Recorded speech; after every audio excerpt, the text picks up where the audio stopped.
Many observers of the war in Ukraine say that Ukraine has essentially achieved what can reasonably be called partial victory.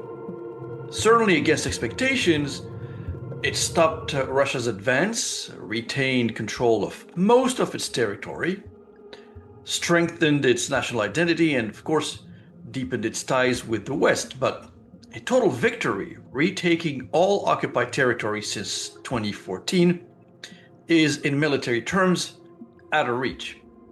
The war itself has settled into a grinding stalemate. Modern tactics that include drones, mines, satellite intelligence have prevented large breakthroughs on either side.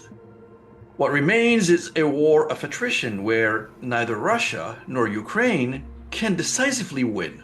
In this context, the main obstacle to peace is not just Moscow, but also Europe's approach.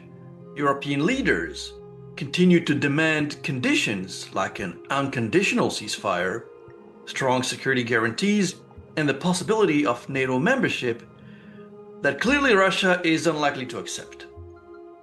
At the same time, Russia has already scaled back some of its earlier demands, reflecting both military limits and internal pressures. The core issue is what analysts call strategic realism. Absolute guarantees against future war do not exist, especially when dealing with a nuclear power like Russia. Insisting on them risk prolonging the conflict indefinitely.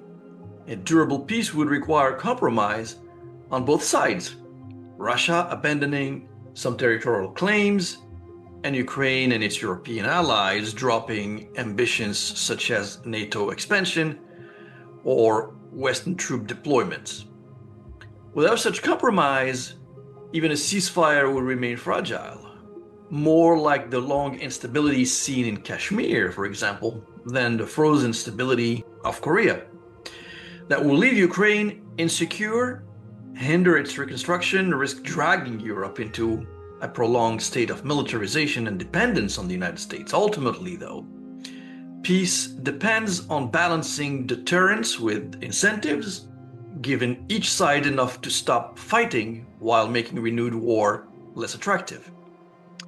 Europe in particular must shift from maximalist demands to pragmatic diplomacy or certainly risk becoming an obstacle to the very peace it seeks.